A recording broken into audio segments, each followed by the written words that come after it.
El caso Elizabeth Short, la Dalia Negra. En la mañana del 15 de enero de 1947, una madre que paseaba con su hija pequeña por un terreno baldío en el barrio de Leimert Park, en Los Ángeles, se encontró con una visión que horrorizaría no solo a la ciudad californiana, sino a toda la nación americana. Lo que inicialmente parecía ser un maniquí abandonado, se reveló, en una inspección más cercana, como el cuerpo mutilado de una joven mujer. La brutalidad del crimen y la forma en que el cuerpo había sido dispuesto transformarían este asesinato en uno de los casos criminales más célebres y enigmáticos de la historia de los Estados Unidos. La víctima era Elizabeth Short, de 22 años, cuyo nombre sería eclipsado por el apodo que la prensa sensacionalista pronto le atribuiría, la Dalia Negra. Elizabeth Short nació el 29 de julio de 1924 en el barrio de Hyde Park, en Boston, Massachusetts. Hija de Cleo Alvin Short Jr. y Phoebe May Sawyer, era la tercera de 5 hermanas en una familia que brevemente se estableció en Portland, Maine, antes de fijar residencia definitiva en Medford, Massachusetts, suburbio de Boston, en el año 1927. Cleo Short construía campos de minigolf y mantenía a la familia en condiciones razonablemente confortables hasta que la crisis económica de 1929, con la quiebra de la bolsa de valores, destruyó sus negocios y llevó a la familia a la bancarrota. El colapso financiero fue devastador para Cleo, quien además de perder sus ahorros, acumuló deudas significativas. En 1930, cuando Elizabeth tenía apenas 6 años de edad, el automóvil de su padre fue encontrado abandonado en el puente de Charlestown. La familia creyó que Cleo había cometido suicidio, arrojándose al río Charles. Phoebe Short quedó sola para criar a sus 5 hijas en medio de la pobreza. Consiguió un empleo de medio tiempo como oficinista, pero el ingreso era insuficiente para sostener a la familia, que pasó a depender de asistencia social. La infancia de Elizabeth estuvo marcada por dificultades financieras y la ausencia paterna, pero también por problemas de salud. Sufría de asma y bronquitis severa, condiciones agravadas por el clima riguroso de Massachusetts. A los 15 años, Elizabeth tuvo que someterse a una cirugía pulmonar. Por recomendación médica, pasó a vivir con parientes en Florida durante los meses de invierno, retornando a Medford el resto del año. Este patrón de desplazamiento se volvió constante en su adolescencia, y Elizabeth desarrolló el hábito de buscar climas más templados y ambientes diferentes a aquellos de su infancia marcada por privaciones. La vida de Elizabeth tomó un rumbo inesperado cuando, años después del supuesto suicidio de Cleo, su madre Phoebe recibió una carta del marido, proveniente de California. Cleo no había muerto, simplemente había abandonado a la familia, mudándose a la costa oeste sin comunicación alguna durante años. En la carta pedía perdón y deseaba retornar, pero Phoebe rechazó categóricamente. Aunque inicialmente conmocionada al descubrir que su padre estaba vivo, Elizabeth vio en esta revelación una oportunidad de escape. A finales de 1942, a los 18 años, contactó a Cleo y pidió permiso para vivir con él en California. Él aceptó y envió $200 para costear la mudanza, cantidad equivalente a aproximadamente $2,000 actuales. Elizabeth se mudó a Vallejo, ciudad próxima a San Francisco, donde su padre trabajaba en el astillero naval de Mare Island. La convivencia entre padre e hija, sin embargo, no fue armoniosa. Cleo desaprobaba el estilo de vida de Elizabeth, particularmente el hecho de que saliera frecuentemente con diversos hombres y no demostrara, según su perspectiva, ambición profesional clara. Después de algunas semanas de tensión, la expulsó de casa. Elizabeth entonces viajó a Santa Bárbara, donde continuó trabajando como camarera. En septiembre de 1943, a los 19 años, fue arrestada por consumir bebidas alcohólicas siendo menor de edad. Las autoridades juveniles de Santa Bárbara la enviaron de vuelta a Massachusetts, pero Elizabeth descendió del tren antes de llegar a su destino y permaneció en California, posteriormente retornando a Florida, donde hacía solo visitas ocasionales a la familia en Boston. Durante su estadía en Florida, Elizabeth conoció al mayor Matthew Michael Gordon Jr., ya un oficial condecorado de la Fuerza Aérea del Ejército de los Estados Unidos, que pertenecía al segundo grupo de comando aéreo y estaba en entrenamiento para ser enviado al teatro de operaciones China-Birmania-India. Elizabeth y Gordon desarrollaron una relación intensa y rápida. Según relatos de amigos, Gordon escribió a Elizabeth desde India, proponiéndole matrimonio mientras se recuperaba de heridas causadas por un accidente aéreo. Elizabeth aceptó la propuesta y pasó a escribir diariamente a la madre de Gordon, buscando establecer lazos con la familia de su futuro marido.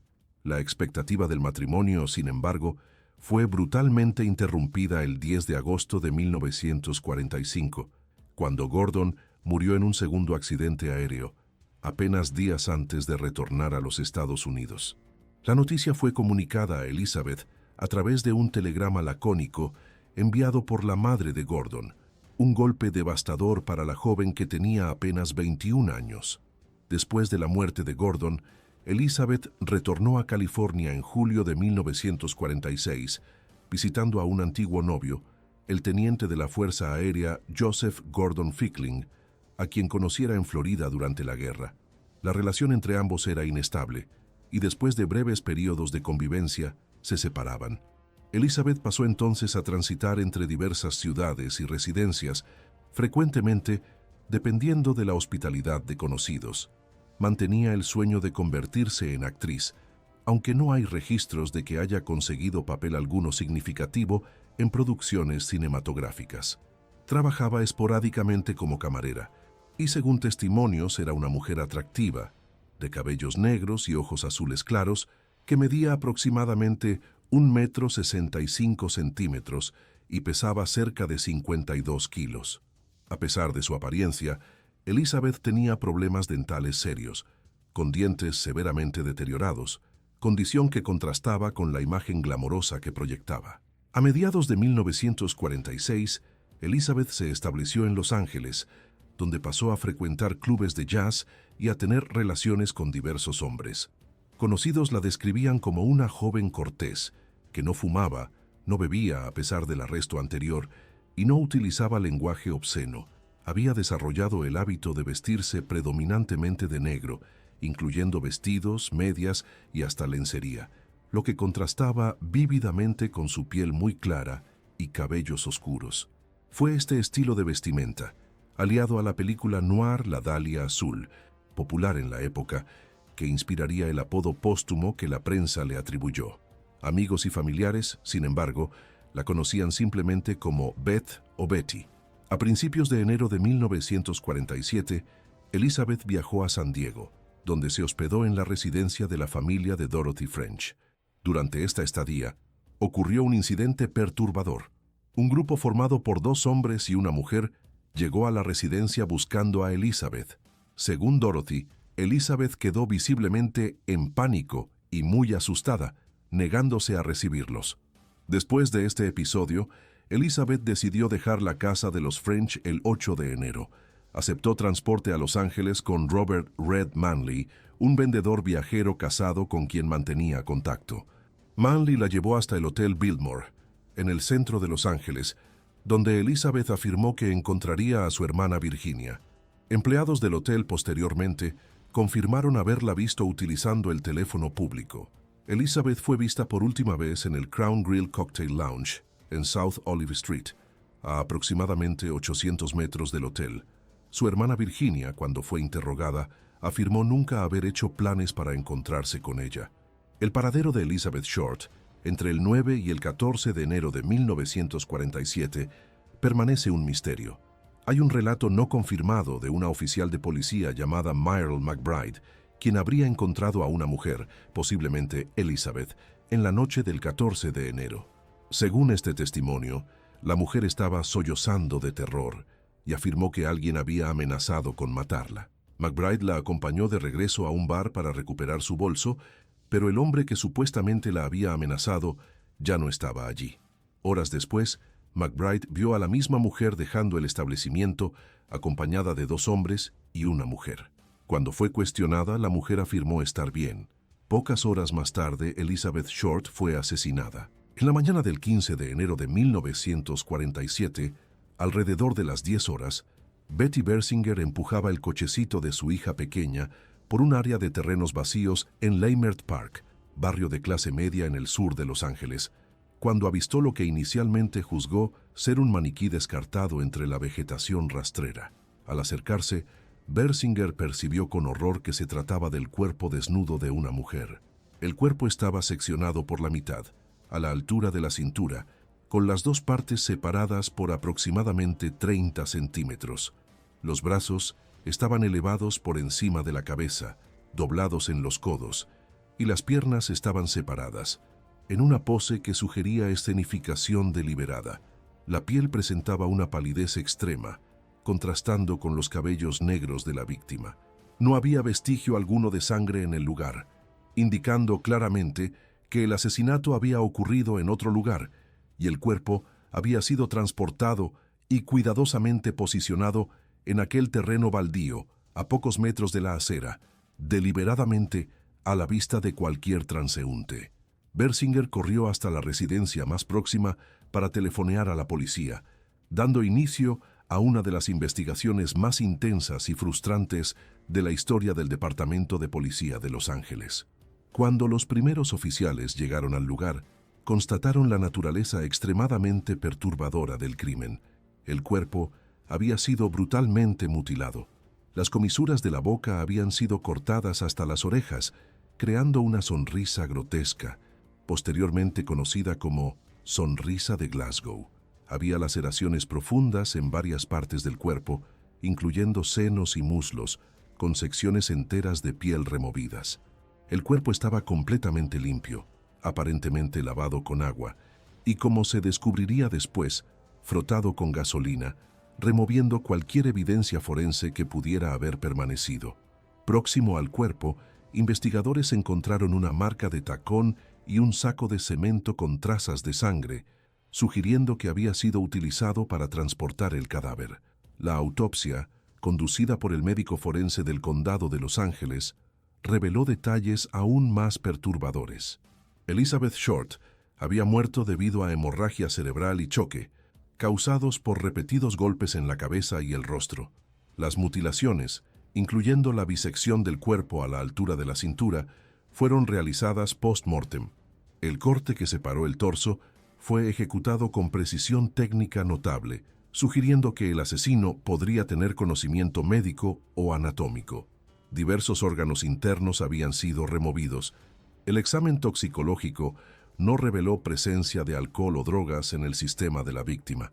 Uno de los hallazgos más perturbadores de la autopsia fue la presencia de materia fecal en el estómago de la víctima, sugiriendo que había sido forzada a ingerirla antes de ser asesinada, indicando tortura prolongada.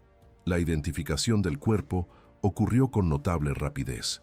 El Departamento de Policía de Los Ángeles envió las huellas digitales al FBI a través de un sound photo, un tipo primitivo de máquina de fax utilizado por agencias de noticias. En apenas 56 minutos, el FBI retornó con una correspondencia. Las huellas digitales pertenecían a Elizabeth Short, quien poseía registro criminal debido al arresto de 1943 por consumo de alcohol siendo menor de edad en Santa Bárbara. La policía entonces contactó a Phoebe Short en Massachusetts, informándole de la muerte de su hija. Phoebe fue llevada a Los Ángeles, pero debido al grado de desfiguración del cuerpo, no pudo hacer una identificación visual positiva. La confirmación final vino a través de cartas recientes que Elizabeth había enviado desde California. La cobertura mediática del caso fue inmediata y avasalladora. Reporteros y fotógrafos inundaron la escena del crimen y la comisaría de policía. Un editor del Los Angeles Examiner sugirió el apodo Dalia Negra para la víctima, una referencia tanto a la película noir La Dalia Azul, lanzada en 1946, como a la supuesta preferencia de Elizabeth por ropas negras. El nombre capturó la imaginación del público y permanecería asociado al caso décadas después. Por 35 días consecutivos, el asesinato dominó los titulares de los periódicos de Los Ángeles. La naturaleza brutal del crimen, combinada con el escenario de Hollywood y los sueños frustrados de una aspirante a actriz, creó una narrativa que fascinaba y horrorizaba en igual medida. La investigación enfrentó desafíos inmensos desde el inicio. Robert Red Manley, el vendedor viajero que había dado transporte a Elizabeth hasta el Hotel Biltmore, se convirtió en el principal sospechoso inicial por ser la última persona en verla con vida de forma confirmada. Manley fue extensivamente interrogado y sometido a 2 pruebas de polígrafo, ambas las cuales pasó. También poseía una coartada sólida para el período en que el asesinato habría ocurrido y fue eventualmente liberado de cualquier sospecha. Manley viviría el resto de su vida bajo la sombra del caso, falleciendo en 1986. El 24 de enero de 1947, 9 días después del descubrimiento del cuerpo, los inspectores postales interceptaron un sobre sospechoso dirigido al Los Angeles Examiner y otros periódicos de la ciudad. El sobre contenía el certificado de nacimiento de Elizabeth, tarjetas de visita, fotografías, recortes de periódicos sobre Matthew Gordon y un libro de direcciones. Una carta acompañaba los ítems, compuesta por palabras recortadas de titulares de periódicos, declarando: «Aquí están las pertenencias de la Dahlia. Carta a seguir». Todos los ítems habían sido limpiados con gasolina, removiendo huellas digitales, exactamente como el cuerpo de Elizabeth. Esta fue una de las pocas evidencias físicas que la policía consiguió asociar directamente al asesino. Otras cartas supuestamente del asesino fueron recibidas posteriormente, incluyendo una que decía: «Me entregaré por el asesinato de la Dahlia si consigo 10 años. No intenten encontrarme». Ninguna de estas comunicaciones pudo ser conclusivamente verificada como auténtica. La policía contactó aproximadamente a 75 hombres cuyos nombres constaban en el libro de direcciones enviado. La mayoría afirmó conocer a Elizabeth solo superficialmente. Uno de los nombres era Mark Hansen, propietario exitoso de club nocturno, en cuya residencia Elizabeth se había hospedado temporalmente. Hansen fue interrogado, pero pronto fue descartado como sospechoso. Dado la naturaleza de los cortes precisos en el cuerpo de la víctima, los investigadores consideraron la posibilidad de que el asesino fuera médico, cirujano o alguien con conocimiento anatómico. Una orden fue emitida para la Escuela de Medicina de la Universidad del Sur de California, ubicada próxima al lugar donde el cuerpo fue encontrado. Estudiantes de medicina fueron investigados, pero todos fueron eventualmente liberados. La investigación produjo más de 150 sospechosos a lo largo de los meses siguientes. Confesiones falsas se convirtieron en un problema significativo, con decenas de personas presentándose para admitir el crimen. Desde el asesinato hasta los días actuales, más de 500 confesiones han sido registradas, ninguna de ellas correspondiendo a los detalles conocidos solo por los investigadores. Una de las teorías investigadas conectaba el asesinato de Elizabeth a los Cleveland Torso Murders, una serie de homicidios ocurridos entre 1934 y 1938 en Cleveland, Ohio, investigados por Elliot Ness. Algunos biógrafos alegaron que Ness conocía la identidad del asesino de Cleveland, quien también habría sido responsable de la muerte de Short en Los Ángeles. Los investigadores originales del LAPD estudiaron esta conexión en 1947, pero posteriormente la descartaron por falta de evidencias concretas. Otro caso frecuentemente asociado al asesinato de Elizabeth Short fue el de Jan French, asesinada el 10 de febrero de 1947, menos de un mes después de la muerte de Elizabeth. El cuerpo de French fue encontrado en un terreno vacío en Los Ángeles, también exhibiendo señales de extrema brutalidad. En su cuerpo, el asesino había escrito mensajes con lápiz labial rojo, llevando a la prensa a apodar el caso Lipstick Murders. A pesar de las similitudes temporales y geográficas, los investigadores no consiguieron establecer un vínculo definitivo entre los dos crímenes.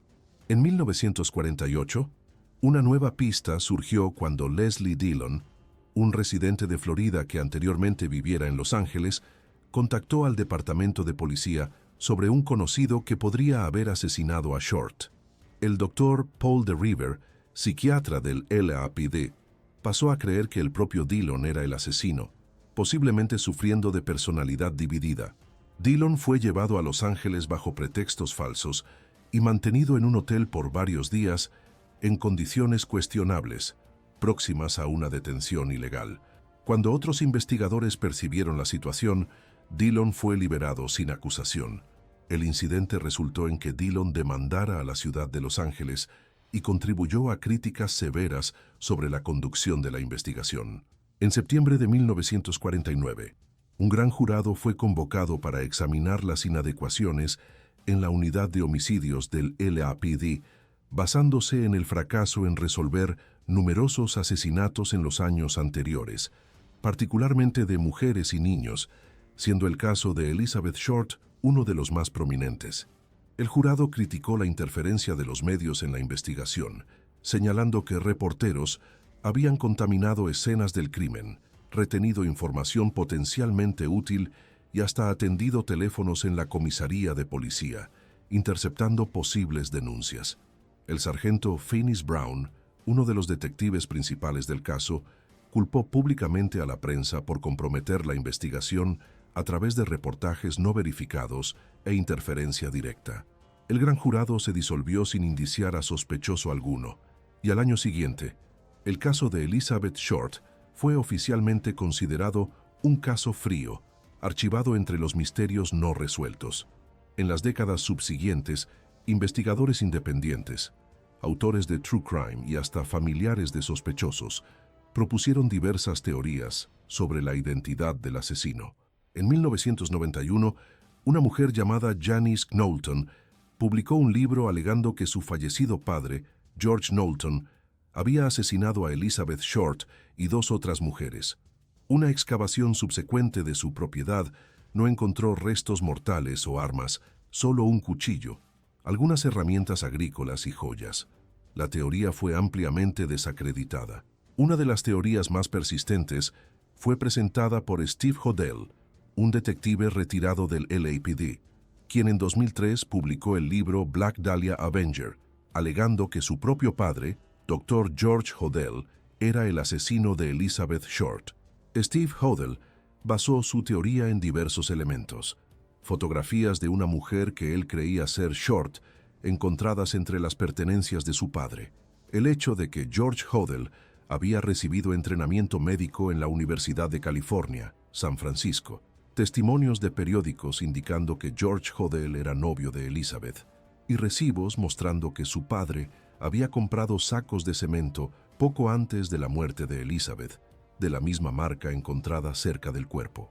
En 2018, Hodel alegó haber encontrado una carta de un informante policial que mencionaba a un hombre identificado solo como GH, como el asesino. El LAPD investigó las alegaciones de Steve Hodel, pero decidió no proseguir con la línea de investigación, decisión que Hodel atribuye a las relaciones cercanas que su padre mantenía con miembros de la fuerza policial. En 2017, la autora británica Pugh Idwell publicó Black Dahlia Red Rose, proponiendo que el asesino era Leslie Dillon, el mismo hombre brevemente detenido en 1948, trabajando como asistente de agente funerario y después como mensajero de hotel. Idwell sugiere que Dillon cometió el crimen a pedido de Mark Hansen, el propietario de club nocturno cuyas insinuaciones sexuales Elizabeth habría supuestamente rechazado. Según la teoría de Idwell, el crimen ocurrió en el Astor Motel, donde el propietario habría encontrado una de sus habitaciones cubierta de sangre y materia fecal al día siguiente del asesinato, pero optó por limpiar la escena en vez de reportar a la policía, temiendo problemas debido a un historial propio de abuso doméstico. Ninguna de estas teorías fue comprobada, y con el pasar de los años, prácticamente todos los involucrados directos con el caso original fallecieron. Cleo Short, el padre de Elizabeth, se negó a identificar el cuerpo de su hija en el necrocomio, dejando esta tarea dolorosa para Phoebe. Tampoco compareció al funeral de Elizabeth, realizado en Oakland, California, donde fue sepultada en el Mountain View Cemetery. El cuerpo fue enterrado el 17 de enero de 1947, apenas 2 días después de su descubrimiento, en una ceremonia simple costeada por medio de donaciones públicas. Phoebe Short vivió hasta 1992, falleciendo a los 94 años sin nunca haber obtenido respuestas sobre el asesinato de su hija. El impacto del caso Elizabeth Short se extendió mucho más allá de la investigación criminal inmediata. El asesinato de la Dalia Negra se convirtió en uno de los primeros grandes casos de homicidio altamente publicitado en el periodo post-Segunda Guerra Mundial, contribuyendo significativamente a la historia de la criminología y de la cobertura mediática de crímenes en los Estados Unidos. El caso estableció precedentes preocupantes sobre cómo la prensa podría interferir en investigaciones criminales, pero también demostró el poder de los medios en mantener casos no resueltos en la conciencia pública por décadas. El sensacionalismo con que el caso fue tratado levantó cuestiones éticas importantes sobre la cobertura periodística de crímenes violentos y el respeto a las víctimas. Elizabeth Short fue frecuentemente retratada de manera que mezclaba hechos con especulaciones infundadas sobre su vida personal, incluyendo rumores falsos sobre prostitución que fueron posteriormente refutados por la investigación oficial. La forma en que los medios transformaron a una joven mujer asesinada en un objeto de curiosidad mórbida refleja las problemáticas dinámicas de género, clase y poder que permeaban la sociedad americana de la época. El legado cultural del caso es vasto y multifacético. El apodo Dalia Negra trascendió el crimen real, convirtiéndose en un símbolo en la cultura popular. En 1987, el autor James Ellroy, cuya propia madre había sido asesinada en circunstancias no resueltas en 1958, publicó The Black Dahlia, una novela noir ficticia basada en el caso, que fue posteriormente adaptada al cine en 2006 por el director Brian De Palma. El libro True Confessions de John Gregory Dunn, publicado en 1977 y también adaptado al cine, fue vagamente inspirado en el asesinato de Short. Numerosos documentales, podcasts de true crime, series de televisión y obras de no ficción exploraron el caso a lo largo de las décadas, cada uno ofreciendo nuevas teorías o perspectivas sobre el misterio no resuelto. Desde el punto de vista institucional, el caso de la Dalia Negra expuso deficiencias significativas en los procedimientos de investigación criminal de la época, la contaminación de escena del crimen, la falta de protocolos estandarizados para preservación de evidencias, la interferencia externa de periodistas y la coordinación inadecuada entre diferentes departamentos contribuyeron al fracaso en resolver el crimen. Estas lecciones influenciaron el desarrollo de prácticas forenses e investigativas más rigurosas en las décadas siguientes. El caso también fue citado como justificativa para el endurecimiento de leyes en California relacionadas al registro de ofensores sexuales y al tratamiento de crímenes violentos. Los archivos oficiales del caso de la Dalia Negra permanecen entre los más voluminosos de la historia del LAPD, con miles de páginas de reportes, testimonios y análisis acumulados a lo largo de más de 7 décadas. Muchos documentos permanecen sellados en cofres del departamento, alimentando especulaciones sobre información no revelada que podría apuntar a la identidad del asesino o explicar por qué ciertas líneas de investigación fueron abandonadas. El FBI también mantiene archivos extensos sobre el caso, disponibilizados parcialmente al público a través de su programa The Vault, que documenta casos famosos de la agencia. Hoy, más de 78 años después del asesinato de Elizabeth Short, el caso permanece oficialmente no resuelto.